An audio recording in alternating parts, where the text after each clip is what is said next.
വോട്ടെടുപ്പ് കഴിഞ്ഞ് ഫലം വരാൻ ഇനിയും ദിവസങ്ങൾ ബാക്കിയുണ്ട്. പക്ഷേ നമ്മുടെ കോൺഗ്രസ് പാളയത്തിൽ ഇപ്പോൾ തന്നെ ആഘോഷം തുടങ്ങിക്കഴിഞ്ഞു. സാധാരണഗതിയിൽ ജയിച്ചു കഴിഞ്ഞാലാണല്ലോ മുഖ്യമന്ത്രിയെ തീരുമാനിക്കാറുള്ളത്. എന്നാൽ ഇവിടെ വോട്ട് പെട്ടിയിൽ ഇരിക്കുമ്പോൾ തന്നെ കുപ്പായം തുന്നി കാത്തിരിക്കുകയാണ് നമ്മുടെ നേതാക്കൾ. ഈ ഒരു സാഹചര്യത്തിലാണ് കെ മുരളീധരൻ തന്റെ സ്വഭാവ ഗുണമായ ആ വെട്ടിത്തുറന്ന് പറച്ചിലുമായി രംഗത്തെത്തിയിരിക്കുന്നത്. മുരളീധരന്റെ വാക്കുകൾ കേട്ടാൽ തോന്നും അദ്ദേഹം ഒരു വലിയ ശാസന നൽകുകയാണത്. റെസ്റ്റ് എടുക്കേണ്ടവർക്ക് റെസ്റ്റ് എടുക്കാം, മുഖ്യമന്ത്രിയെ തീരുമാനിക്കാൻ ഇവിടെ ആരും തിരക്ക് കൂട്ടേണ്ട എന്നാണ് അദ്ദേഹം പറയുന്നത്. ഇത് കേട്ട് ഏറ്റവും കൂടുതൽ ഞെട്ടിയത് നമ്മുടെ രമേശ് ചെന്നിത്തലയും VD സതീശനും തന്നെയായിരിക്കുമെന്ന കാര്യത്തിൽ സംശയമില്ല. ആദ്യം നമുക്ക് രമേശ് ചെന്നിത്തലയുടെ കാര്യം നോക്കാം.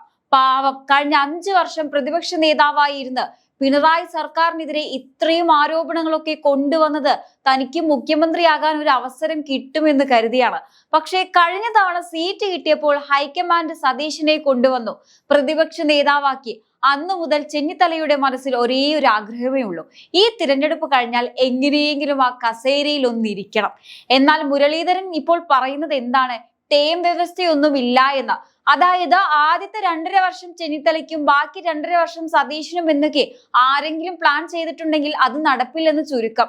റെസ്റ്റ് എടുക്കേണ്ടവർക്ക് റെസ്റ്റ് എടുക്കാം എന്ന് പറയുമ്പോൾ അത് ചെന്നിത്തലയെ ഉദ്ദേശിച്ചാണോ എന്ന് ആരെങ്കിലും സംശയിച്ചാൽ അവരെ കുറ്റം പറയാൻ പറ്റില്ല. കാരണം ഡൽഹിയിൽ ഹൈക്കമാൻഡ് പ്രതിനിധിയായി കറങ്ങി നടക്കുമ്പോഴും ചെന്നിത്തലയുടെ കണ്ണ് എപ്പോഴും തിരുവനന്തപുരത്തെ ആ കസേരയിലാണ്. ഇനി നമുക്ക് ഇപ്പോഴത്തെ പ്രതിപക്ഷ നേതാവ് VD സതീശനിലേക്ക് വരാം. സോഷ്യൽ മീഡിയയിലും മറ്റും താൻ തന്നെയാണ് അടുത്ത മുഖ്യമന്ത്രി എന്ന രീതിയിലുള്ള ഒരു ഇമേജ് ബിൽഡിംഗ് പണ്ടേ സതീശൻ തുടങ്ങിയിട്ടുണ്ട്. പക്ഷേ പാർട്ടിക്കുള്ളിലെ ഗ്രൂപ്പ് സമവാക്യങ്ങൾ സതീശന് അത്ര അനുകൂലമല്ല എന്ന് മുരളീധരന്റെ വാക്കുകളിൽ നിന്ന് വ്യക്തമാണ്. MP-മാരെയും മുഖ്യമന്ത്രി സ്ഥാനത്തേക്ക് പരിഗണിക്കണമെന്ന KPCC അധ്യക്ഷന്റെ ആവശ്യം സതീശന് ഒരു വലിയ വെല്ലുവിളിയാണ്. ഡൽഹിയിൽ പോയി MP-മാർ ഫ്ലൈറ്റ് ഇറങ്ങി വരുമ്പോൾ ഇവിടെ MLA-മാരെ കൂടെ നിർത്താൻ സതീശൻ പെടാപ്പാടുപെടുകയാണ്. ഇതിനിടയിലാണ് മുരളീധരന്റെ വക അടുത്ത കൊട്ട്. തിരഞ്ഞെടുക്കപ്പെടുന്ന ആള് 5 വർഷവും മുഖ്യമന്ത്രിയാവും. അതായത് ഇടയ്ക്ക് വെച്ച് മാറ്റാനോ വിട്ടുകൊടുക്കാനോ ഉള്ള കളി ഇവിടെ നടക്കില്ല. ചെന്നിത്തലയെയും സതീശനെയും ഒരേപോലെ ഒന്ന് കുത്തിക്കൊണ്ട് മുരളീധരൻ തന്റെ നിലപാട് വ്യക്തമാക്കിയിരിക്കുകയാണ്.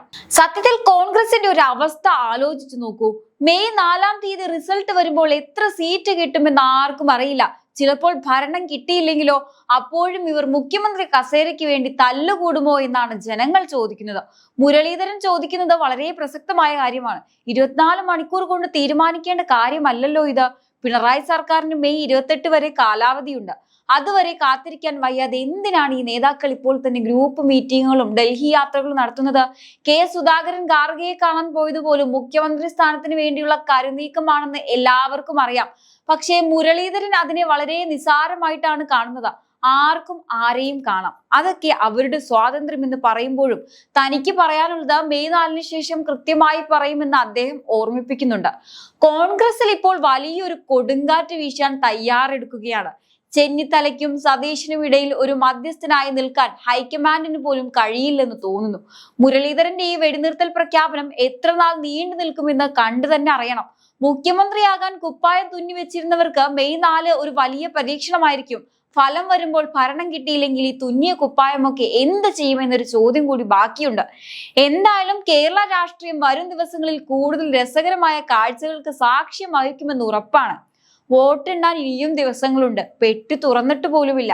അപ്പോഴേക്കും ഓരോരുത്തർക്കും മുഖ്യമന്ത്രിയാകാൻ കണ്ണാടിയുടെ മുന്നിൽ നിന്നും ജുബ്ബയിട്ട് നോൽക്കുകയാണ്.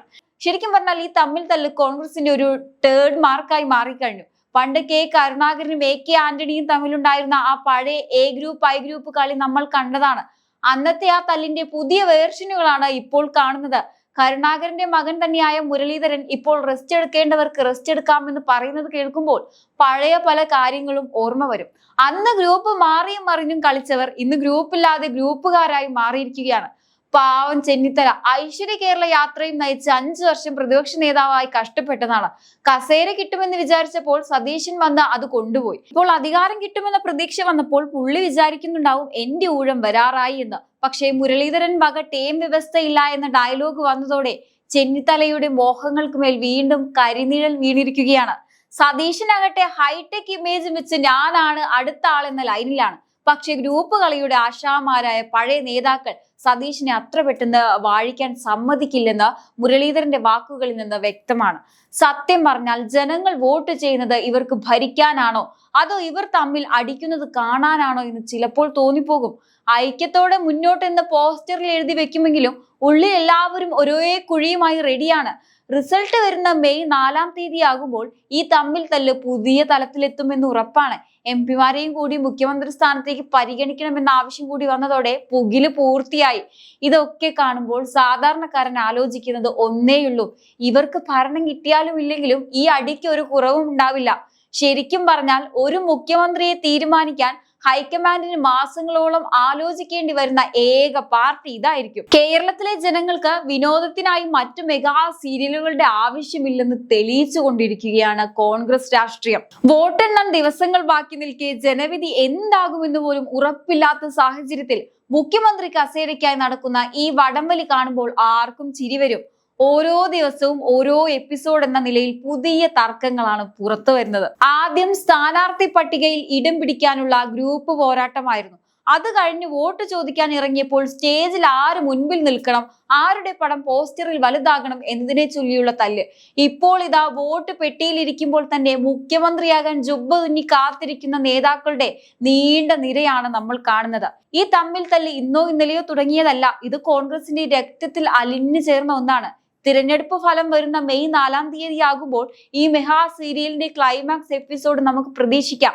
ജനങ്ങൾക്ക് എന്നും പുതിയ പുതിയ വിനോദങ്ങൾ നൽകുന്ന കോൺഗ്രസ് നേതാക്കൾക്ക് ഒരു നന്ദി പറയുന്നതിൽ തെറ്റില്ല. ഭരണമുണ്ടോ ഇല്ലയോ എന്നതിനേക്കാൾ ഈ കസേര കളിയിൽ ആര് ജയിക്കും എന്നതാകും വരും ദിവസങ്ങളിൽ കേരളം ചർച്ച ചെയ്യാൻ പോകുന്നത്. കേരള രാഷ്ട്രീയത്തിലെ വറ്റാത്തൊരു അധ്യായമാണ് കോൺഗ്രസിലെ ഗ്രൂപ്പ് പോര്.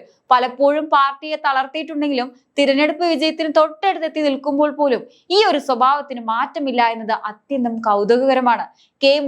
കെ മുരളീധരൻ ഇപ്പോൾ നടത്തിയ പ്രസ്താവനകൾ വെറുമൊരു വാക്കേറ്റമല്ല, മറിച്ച് വരാനിരിക്കുന്ന വലിയൊരു അധികാര വടംവലിയുടെ കൃത്യമായ സൂചനയാണ്. രമേശ് ചെന്നിത്തലയും VD സതീശനും അടക്കമുള്ള മുൻനിര നേതാക്കൾ ഓരോരുത്തരും ഓരോ ഗ്രൂപ്പിന്റെയും താല്പര്യങ്ങളുടെയും പ്രതിനിധികളായി മാറുമ്പോൾ അവിടെ ജനവിധി എന്ന പ്രാഥമിക ലക്ഷ്യം പോലും പലപ്പോഴും വിസ്മരിക്കപ്പെടുന്നുണ്ട്. വോട്ടെണ്ണലിന് മുൻപേ മുഖ്യമന്ത്രി കുപ്പായം തുന്നുന്ന ഈ രീതി കോൺഗ്രസ് പ്രവർത്തകർക്കിടയിൽ പോലും വലിയ അതൃപ്തി ഉണ്ടാക്കുന്നുണ്ട് എന്നതാണ് വാസ്തവം. ഐക്യം എന്നത് വെറും പോസ്റ്ററുകളിൽ മാത്രം ഒതുങ്ങുകയും ഉള്ളിൽ കസേരയ്ക്ക് വേണ്ടിയുള്ള കരുനീക്കങ്ങൾ സജീവമാവുകയും ചെയ്യുന്ന കാഴ്ചയാണ് കേരളം കാണുന്നത്. ഹൈക്കമാൻഡ് ഇടപെട്ട് ഒരു സമവായത്തിൽ എത്തുന്നതുവരെ ഈ പുകിലുകൾ അവസാനിക്കില്ല. എന്നാൽ മുരളീധരൻ പറഞ്ഞതുപോലെ മെയ് 4-ാം തീയതിക്ക് ശേഷം മാത്രമേ യഥാർത്ഥ ചിത്രം തെളിയുകയുള്ളൂ. നിയമസഭാ കക്ഷിയോഗവും പിമാരുടെ അഭിപ്രായ പ്രകടനങ്ങളും ഡൽഹിയിലെ ചർച്ചകളും ഒക്കെ കഴിയുമ്പോൾ ആര് വാഴും ആര് വീഴും എന്നത് കാത്തിരുന്ന് കാണേണ്ട കാര്യമാണ്. സ്വന്തം പാളയത്തിലെ ഈ പടലപ്പിണക്കങ്ങൾ പരിഹരിക്കാതെ എങ്ങനെ ഒരു സുസ്ഥിര ഭരണം കാഴ്ചവെക്കാൻ സാധിക്കുമെന്ന ചോദ്യം വോട്ടർമാരുടെ മനസ്സിലും ഉയരുന്നുണ്ട്. ഏതായാലും മെയ് 4-ാം തീയതി കേരള രാഷ്ട്രീയം ഒരു വലിയ മാറ്റത്തിന് സാക്ഷ്യം വഹിക്കുമോ അതോ പഴയ തമ്മിൽ തല്ലിന്റെ പുതിയ പതിപ്പുകൾ തുടരുമോ എന്ന് നമുക്ക് കാത്തിരുന്ന് നോക്കാം. എന്തായാലും ഈ ഒരു വിഷയത്തിലുള്ള നിങ്ങളുടെ അഭിപ്രായങ്ങൾ താഴെ കമന്റ് ബോക്സിൽ തീർച്ചയായിട്ടും രേഖപ്പെടുത്തുക. മറ്റൊരു വിഷയവുമായി വീണ്ടും കാണാം. നന്ദി.